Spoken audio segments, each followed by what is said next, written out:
E eu queria entender um pouco também da sua percepção em relação a como essas construções da sociedade interferem nessa saúde mental, emocional dessas mulheres, né, nas mais diferentes demandas. Sim, com certeza interfere. Se tratando daqui do interior, principalmente, né? Vocês moram fora hoje, mas vocês sabem como é criação de mulher, começando logo por esse aspecto, né? Criação de uma mulher no interior. Então, já começa desde a infância, né? Então, são muitas coisas, são muitos fatores que a gente pode elencar, mas eu sempre costumo falar que a nossa criação na infância, ela define tudo, né? Você é psicóloga, Deise, você sabe, né? Então, assim, aqui no interior, nós, mulheres, né, somos criadas com uma perspectiva de vida. Se você não for sair, se você não for uma pessoa realmente... Hoje não, as coisas estão mais melhoradas, mas antigamente, se você não fosse uma pessoa que tivesse um certo nível de condição financeira e conseguisse sair para outro estado para estudar, fazer uma faculdade, passar num curso fora, você teria que trabalhar aqui, arrumar um emprego por aqui e acabou-se a vida por aqui, né? E isso acaba frustrando a mulher, porque impede o crescimento dela e a independência dela, o empoderamento dela. Quer dizer que ela não pode sair para estudar, né? Então, assim, desde pequena, a mulher, ela era ensinada dessa forma. Hoje, com muitos avanços, mais modernização, mais entendimento e compreensão das pessoas, a gente vê um cenário diferente. Mas, se for pensar como era realmente as coisas há alguns anos atrás, a gente vê que a mulher não tinha espaço para ser quem ela queria ser, né? Então, tratando agora das minhas pacientes, por exemplo, do público que eu atendo, são muitas questões, desde abusos, desde exploração, desde repressão.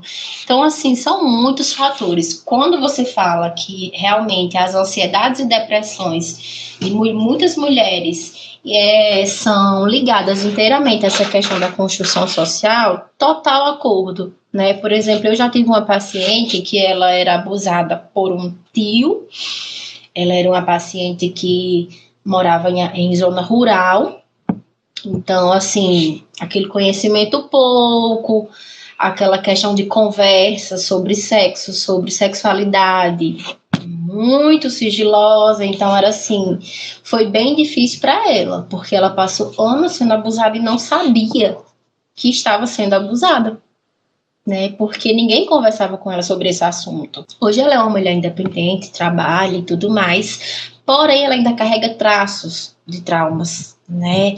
Para ela, namoro é uma coisa muito difícil, porque ela não confia mais em um parceiro, né? Ela não sabe realmente se pode confiar, ela não sabe se pode realmente se entregar de corpo e alma num relacionamento, ela não se sente segura. Então, assim, essa menina, né, quando ela era menina, ela foi muito privada de educação sexual, ela foi instruída a se comportar, a aceitar, a calar, a não falar, ainda mais de um tio, né? Ainda mais de um familiar. Então, assim, são muitas histórias, muitas histórias. Eu acho que a gente tem essa percepção porque ser mulher é muito complexo. Ser mulher é muito difícil. E embora as coisas evoluem, embora as coisas melhorem, a nossa luta ela é uma luta constante, ela é uma luta diária. E aí a gente está num mês muito importante, que é um mês que tem um Dia Internacional da Não Violência contra a Mulher. E aí, quando a gente fala dessas violências, acho que você tocou num ponto muito importante, que é o fato de as vítimas não conseguirem sequer entender que estão sendo violentadas de alguma forma. E aí, quando a gente fala nessa violência emocional, essa violência psicológica, por que essas mulheres elas não conseguem se enxergar nesse papel? Elas não conseguem identificar que elas estão sendo, de alguma forma, abusadas, emocionalmente falando, psicologicamente falando? Exatamente. Muitas não conseguem e muitas conseguem, mas não têm a coragem de denunciar, né? Então, assim, as mulheres que elas não conseguem identificar são justamente aquelas mulheres que não foram instruídas, digamos assim, né, orientadas a reconhecer o que é um ato violento, o que é uma coisa que a machuque, o que é algo que a reprima, principalmente as mulheres que são casadas, né, que têm um relacionamento fixo, digamos assim. Essas mulheres, muitas mulheres acreditam que quem comanda a relação é o parceiro. Então, como ele comanda a relação, se ela fizer algo de errado, ela precisa e merece ser punida. Então, caso aconteça algum tipo de violência doméstica com ela, muitas vezes ela vai aceitar, porque ela errou dentro da relação, ela mereceu aquele certo tipo de punição. Então, muitas mulheres, infelizmente, ainda têm esse pensamento por não ser instruída lá atrás, né? Então, assim, infelizmente, isso acontece muito.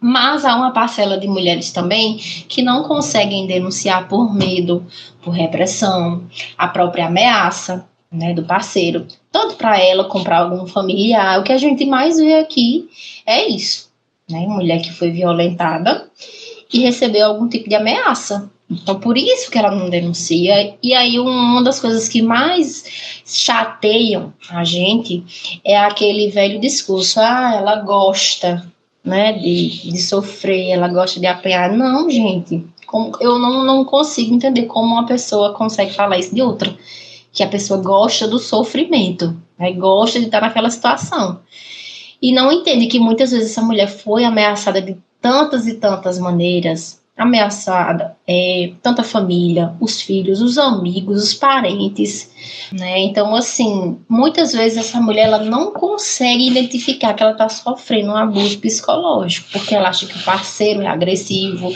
ela acha que ele tem uma personalidade forte, ela acha muitas vezes, como a gente conhece aqui no interior, que é o gênio, né, da pessoa. Então, assim, infelizmente, muitas mulheres têm esse pensamento. Ai, não, porque fulano de tal, o gênio dele é ruim, né? Fulano de tal, ele é muito assim.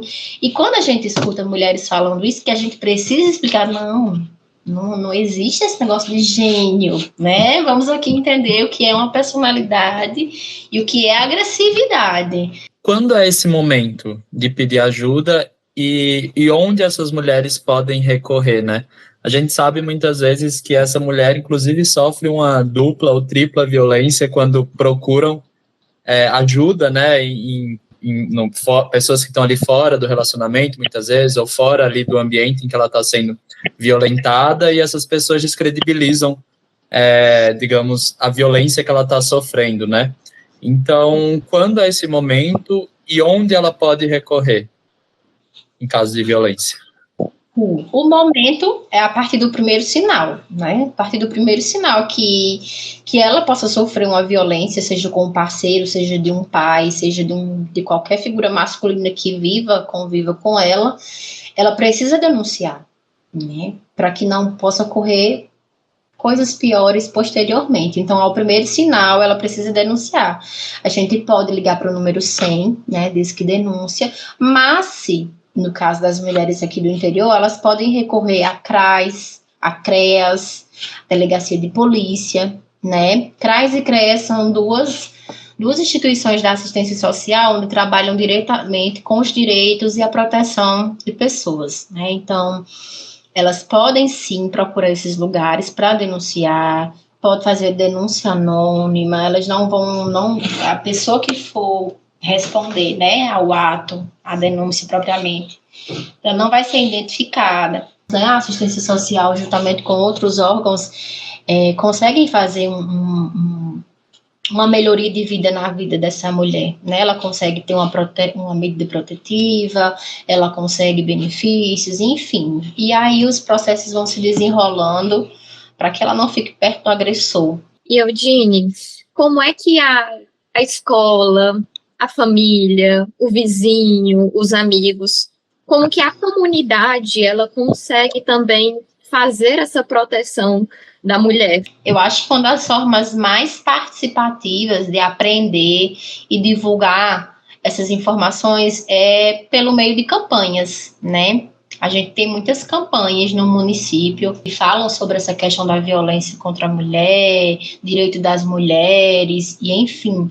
Eu acho que a campanha em si, como ela reúne vários órgãos, né, tanto do setor público, setor privado, enfim, ela organiza muito bem essas questões com muitos órgãos, eu acho que é o melhor meio de propagar informações, né? A escola também, ela participa dessas questões por meio de palestras com as crianças, com os adolescentes. Vizinhos é algo que a gente sempre tem um certo tipo de, digamos assim, pausa, né, assim, para entender como é que funciona.